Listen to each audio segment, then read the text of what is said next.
Sa araw na ito, ituturo ko po sa inyo step by step kung paano po gamitin ang rust converter na ito o pangtanggal po ng kalawang. So ito po yung mga kagamitan: steel brush, paintbrush, liha, basahan, guantes, lalagyan po ng ating rust converter, lacquer thinner, at siyempre yung ating pagsasampulan po na makalawang na grass cutter. Ang una po natin gagawin mga boss, bago po natin i-apply ang ating rust converter, steel brush po muna natin. Pero kung masyado na po makalawang at nag-angata na po, magkaroon na po ng mga umbok yung inyong metal dahil sa kalawang, kailangan nyo munang tiktikin ito, tapos saka ninyo steel brush at bago po natin punasan ng rust converter. Ang ginagawa ko pong sample ngayon ay hindi po siya ganun kakalawang. Ayan, hindi po kagaya ng mga naka-stack na mga metal na sobrang kalawang na po niya. So ito, pwede po steel brush lang po ang gamit. Although medyo makalawang na po siya, pero pwede pa naman. Ayan, medyo matigas po siya.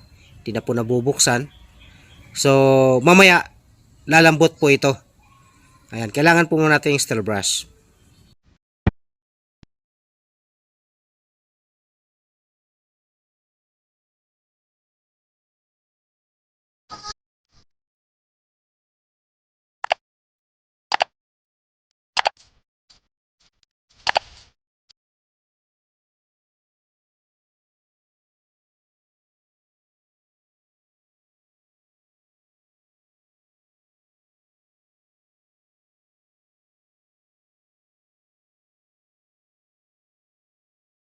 Meron pong dalawang paraan mga boss kung paano po natin linisin ito matapos po natin punasan o matapos po natin i-apply yung rust converter.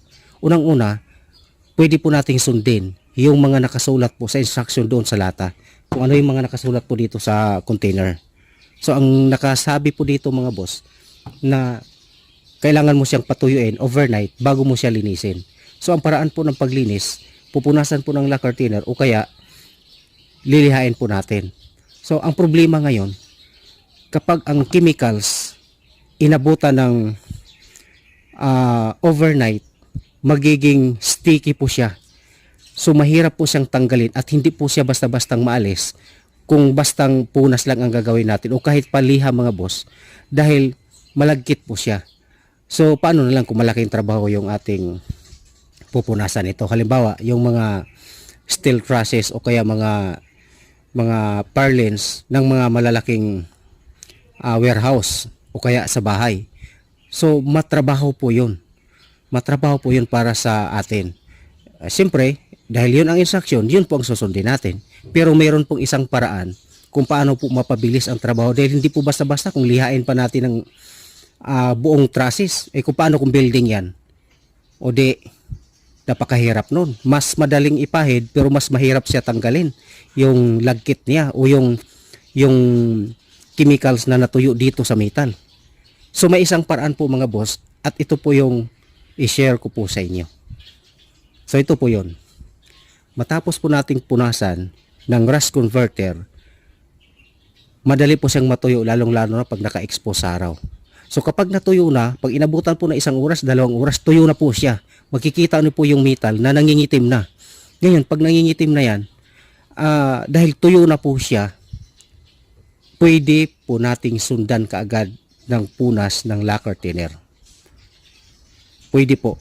So sundan po natin kaagad ng punas gamit po ang basahan. Ibabrush po natin tapos punasan natin ng basahan. Mas madali pong tanggalin ang lagkit kaysa paabutin mo pa ng kinabukasan ng mga 8 oras bago nyo linisin. Napakalagkit. So meron po kaming ginawang observation para po sa ganitong trabaho. Ginamitan po namin ng ganito, pagkatapos pininturahan, ang resulta, nag-angatan siya. So lumubo yung pintura nung tinuklap namin, yung turko pala na hindi naayos pagliha o yung rust converter na hindi po inayos pagtanggal. Ayan. Pero nung ginawa po namin yung ganong paraan na pagkapunas mo, pag natuyo siya, punasan mo kaagad ng lacquer thinner, wala na pong problema yung aming trabaho. So ilang years na po yung aming mga trabahong gate, canopy man, kagaya ng mga trellis na yan, wala na pong problema. Yung aming mga I-beam, wala na pong mga problema mga boss. Dahil nga, nakuha na namin ang technique. Yun pala, kailangan lang patuyuin mo siya at kapag natuyo na, punasan mo siya ng lacquer thinner, tapos ang problema. Tanggal kaagad yung lagkit niya. Pero i-try po ninyo na paabutin po ninyo ng overnight. Sigurado po mga boss, napakahirap po lihain yan.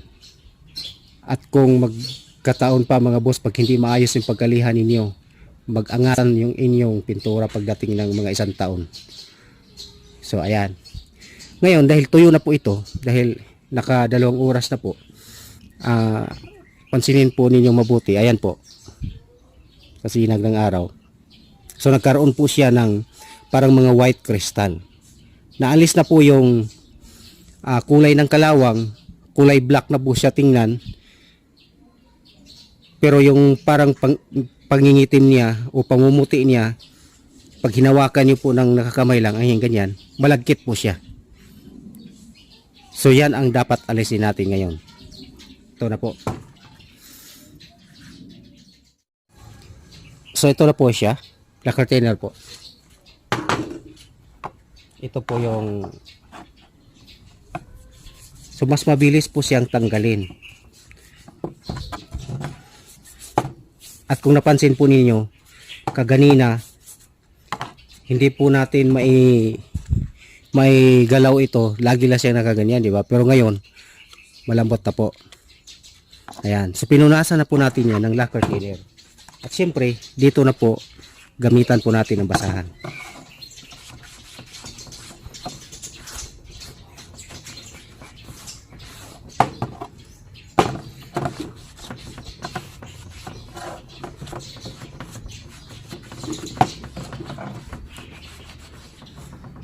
So ayan na po. Di ba? Wala na yung kalawang niya. Wala na yung kulay ng kalawang niya. Ayan. At nakakagalaw na po siya ng maayos dahil nalusaw po yung kalawang niya. Ayan. So kung gate po ito, halimbawa, doon po sa inyong mga gate, sa inyong mga steel trusses o mga I-beam, ayan, o kaya sa mga perlina, matapos po ninyong i-apply yung lacquer thinner mga boss at punasan, pwede nyo na ninyong lagyan po ng primer. So ang may suggest ko po sa inyo na metal primer, gamitan po ninyo ng epoxy primer. Ayan. Pero dito dahil grass cutter po ito, hindi na po kailangan ng primer dito. So ayan. Ayan o. Napakaganda na po niya. At napakalambot na. So ready na uli para po sa ating grass cutter.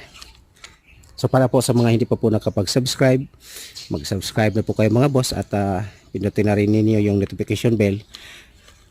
Tapos mag-like po kayo, mag-comment kung ano po ang gusto niyo itanong sa akin. Salamat po.